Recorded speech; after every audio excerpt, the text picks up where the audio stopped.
When I was sick, broken down, broke, lost, I was asking why me, right? Why won't anybody help me? Now, when these situations happen, not instantly, but sometimes instantly, but very close, I ask, okay, what is the gift in this? What is it that I need to learn from this situation? How is this going to make me better? This is Entrepreneurs the Playbook, where I give you access each week to the world's greatest athletes and executives about their personal and professional playbook and what has made them champions on and off the field. This is the Playbook. This is Dave Meltzer, CEO of Sports One Marketing with Entrepreneur the Playbook, and I am here with a man crush, Shawn Stevenson. How's it going? The #1 top podcast for health, and it's called The Model Health Show. Yes, sir. I got it right, and I got your name right. It's the hardest part of doing a podcast, isn't it? Absolutely. Getting everything right? Yes.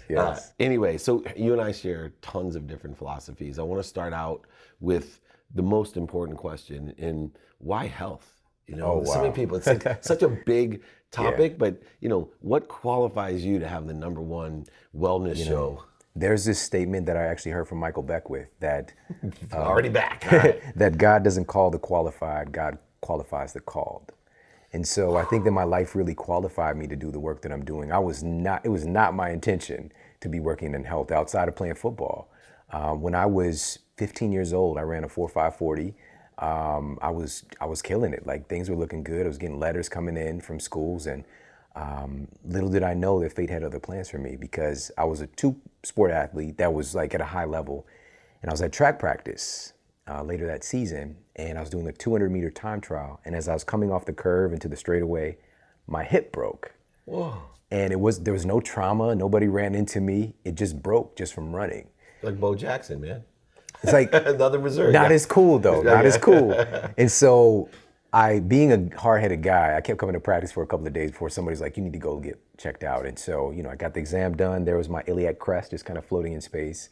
Oh. And, it just went through standard of care, which is, stay off the legs, some NSAIDs. And, you're 15, 16, you got the hormones of a Greek god, so you're gonna get better, chances are. And so I did, but nobody stopped to ask, how did this 15, 16-year-old kid break his hip from running?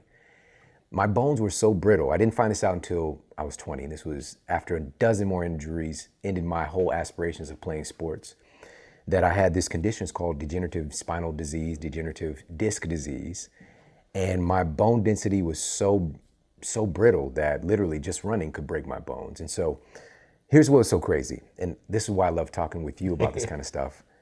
A lot of people don't realize how powerful our minds are. And there's this concept called a placebo effect in science. And now with real tests, we have to account for the placebo.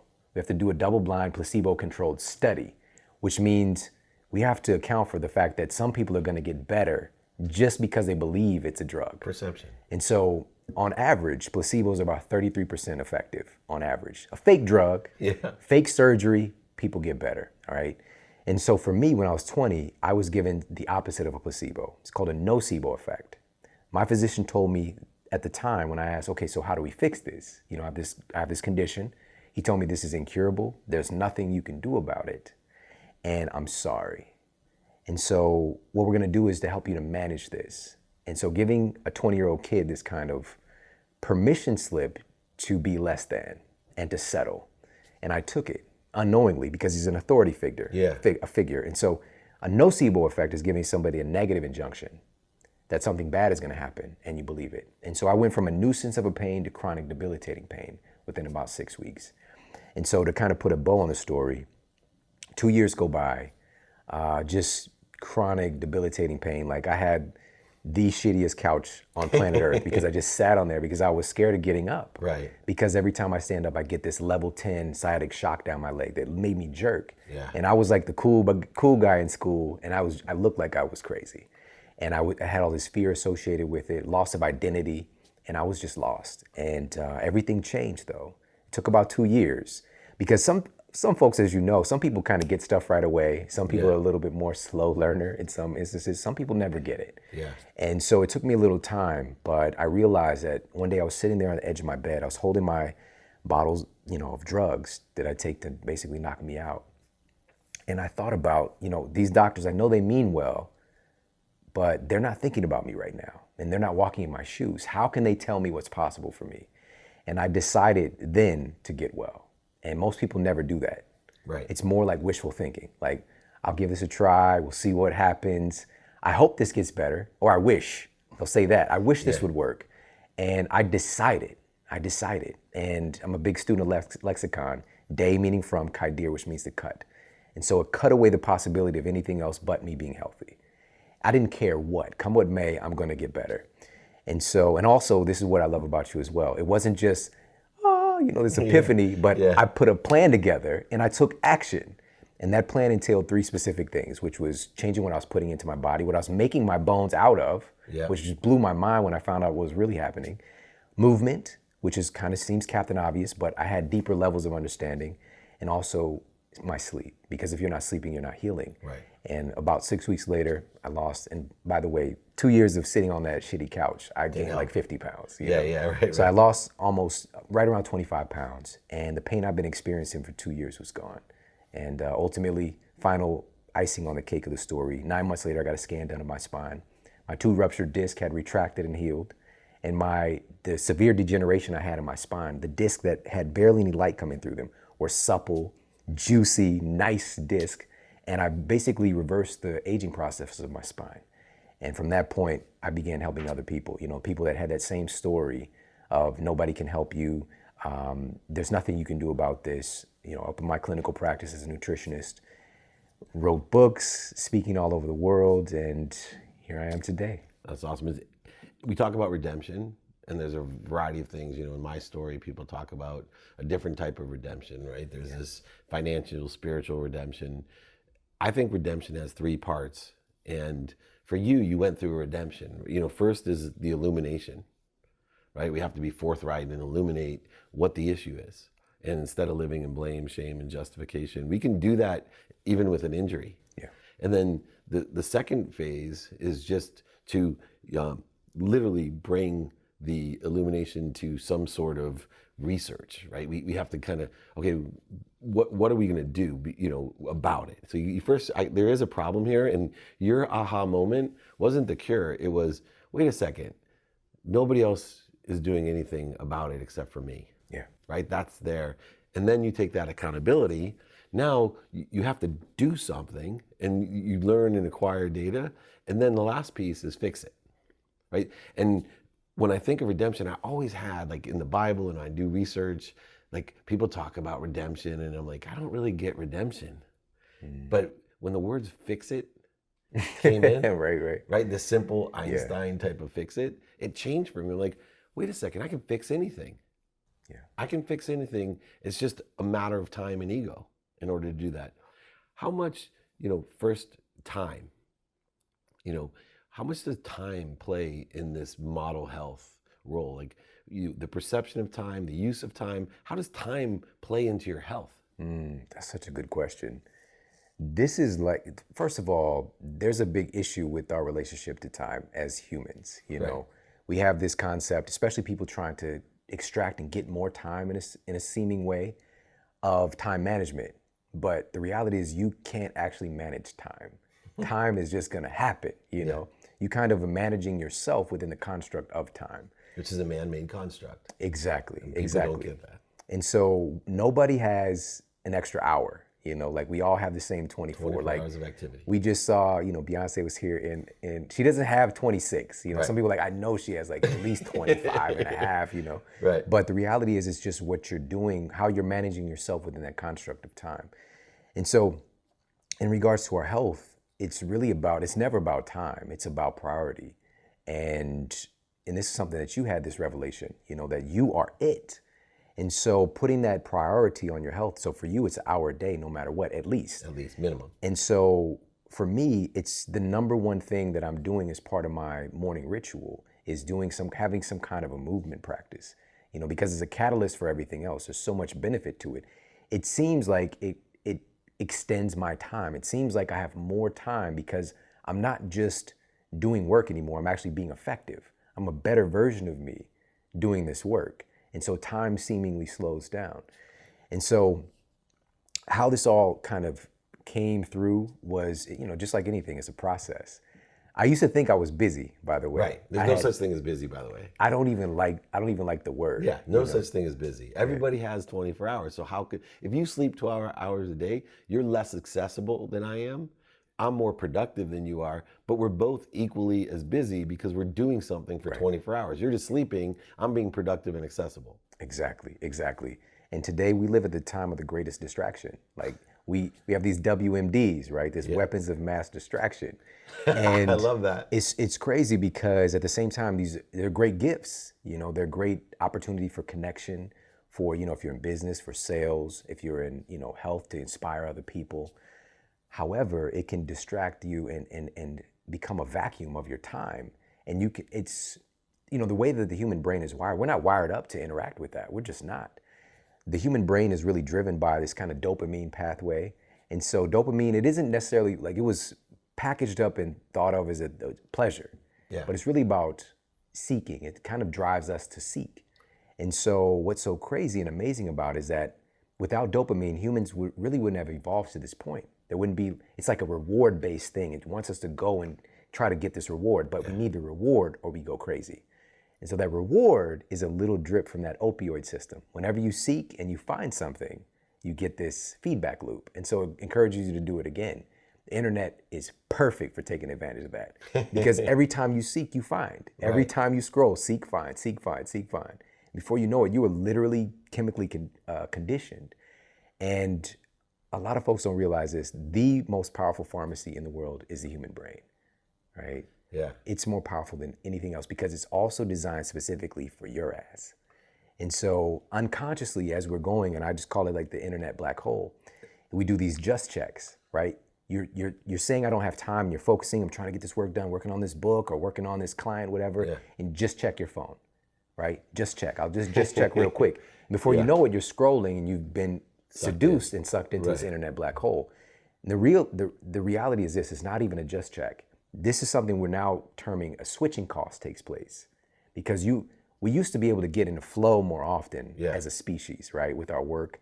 Now it's like taking away from that flow process and there's a lag time, there's attention residue to get back involved in the things that you should be doing. Right. So that's another big thing today, and just kind of evolving and becoming aware that these things are taking my time and just taking more dominion over it.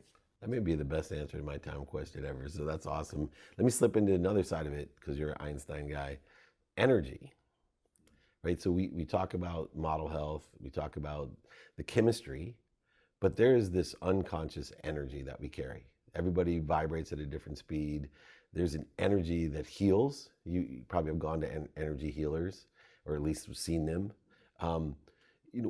What is your philosophy when it comes to positive energy and negative energy, and how do you use energy to help people be more healthy? Yeah, that's such a great question. I've been really tussling with this idea of these kind of, there's this concept of yin and yang, right? That there's this positive and negative energy that creates a balance, or dark and light.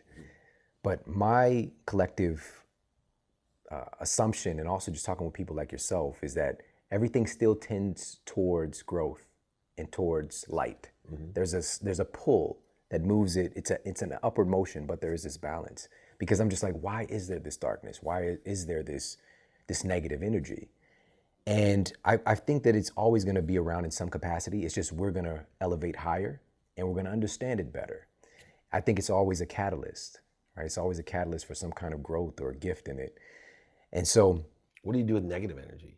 So I know you like to listen to good positive stuff, but what do you do with, everyone has negative energy come at them. Yeah, absolutely. What do you do with it if you want to be healthy? Yeah, so the first thing I would advise people to do is to set up a positive perimeter, what I'm saying, just in your life period, so that the negative energy has to go through some barriers to even get to you, right? If that's who you are and you want to be more of a positive force in this universe.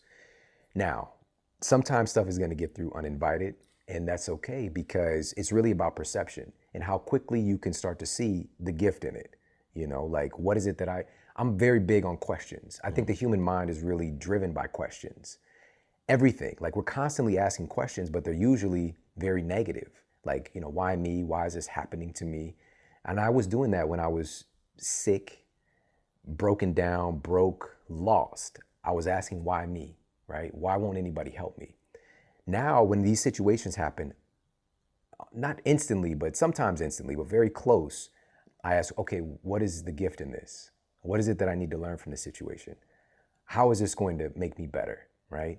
And it takes some muscle, especially when something is coming to your circle and it's got you hurt, pissed off, sad, whatever the case might be, for you to stop and say, okay, what is the gift in this? Because a lot of times, I've even tested and I've asked people, okay, they're like, nothing. There's no gift in this, right. And you want to fight back but after you can get to a more level state, you realize, okay, there is something here, and again, we talked about this, you and I, that is happening for me and not to me. Through us. And through us. Absolutely, right? And through Which us. Then too, time is relative to that because it's just a matter of time until we see the miracle. We see the miracle. Speaking of time, my podcast is much shorter than yours and I might have to do more, but last question, I ask people that are, considered to be experts like you and, people, they surround themselves to ask you these health questions. But I think to get to the core, I want to ask you a certain question. I know you have an 18-year-old and a 7-year-old. What advice for health? Here you are, you're sitting down with a 7-year-old. And I think it's the most important thing for people to know. You can tell me at 50 what I should do and, and I'll work on it, but I have to make the conscious decision. But you have a huge impact on a 7-year-old. 18-year-old, you have no chance. They're not going to listen to any. Joe Montana hired people to coach his own kids in quarterback because they won't listen. Yeah. I know your 18-year-old's not going to listen to you or mine. But that 7-year-old, he's watching everything that you're doing and he's learning from you. What's the best piece of advice? What do you tell him about the most important thing in his life, which is his health? Yeah. This goes back to that energy you talked about and just teaching him that he's not just a product of his environment. He's a creator of his environment, and just really realizing that he can bring it to it. He gets to determine how he wants to feel in the moment. Because of course he's 7, he's going through different things, his own little 7-year-old struggles. But at the end of the day, he gets to determine how he interacts with that. And it's okay to have all these different, there's a spectrum of emotions that we have for a reason, and it's okay. But at the end of the day, the choices we make with our health really determine, they're a determinant of how we feel, right? So it's much easier to make smart choices and good choices for yourself when you're in a happy state or when you feel good. And also teaching him that when he's not in that state, how to transition and get to the place that he wants to be. Because ultimately, even if you ask a 7-year-old kid, do you want to be sad or do you want to be happy? They want to be happy. Right. Just the way their goal to get to happiness is a different route than maybe yours is. And so teaching him that he has the power within himself, his energy, he gets to bring it to it. He can bring that energy to any situation. So for me, same thing. When I walk into a room, I'm bringing it to it. I'm bringing a sense of calm. I'm bringing a sense of peace. I'm bringing a sense of comfortability for something great to happen, and that's just how I perceive reality and what I've tried to instill in my son. And do you let him eat whatever he wants, or do you, does he get McDonald's? You'd be so crazy. You talked about the 18-year-old. Yeah. This kid, of course, he'll get some whatever, some flaming hot Doritos, whatever the hell. But he knows it's so crazy. If he goes out and has something crazy, he's at home making green smoothies and all this stuff. That's cool. It's a culture that you create in the household, and also I've made it so that he can test the assumption and see how shitty he feels versus this other thing, and then also just giving him tools.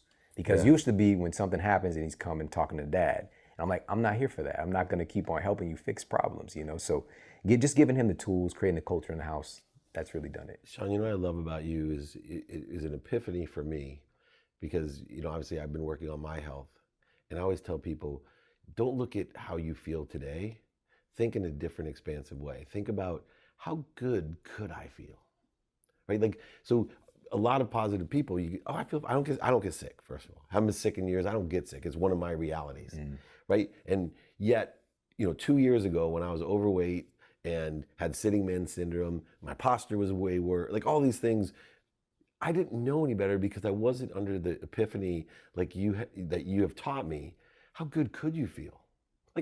Great, you feel great, you have high energy, you're successful, you're healthy, but, and I say the same thing. I have a client, we talked about basketball earlier, and if you're 5'9", I have the smallest professional basketball player as a client, and his name is Jonte Hall, 5'2". His mom is 4'9", his dad's 5'3". No one in the world thought he could be a professional basketball player. but he is the smallest one. And his motto, his brand is not too small, right? I'm not so small. Yeah. I think that what you taught me is we're not so small for anything. We're not too small for anything. Your health, you might think I'm here, whether you're 7, 18, or 50, like myself. I can be much bigger. I do it in business. I see people all the time with wealth, and I do it to myself. There's way more I could have. I'm not too small for this situation. Yeah.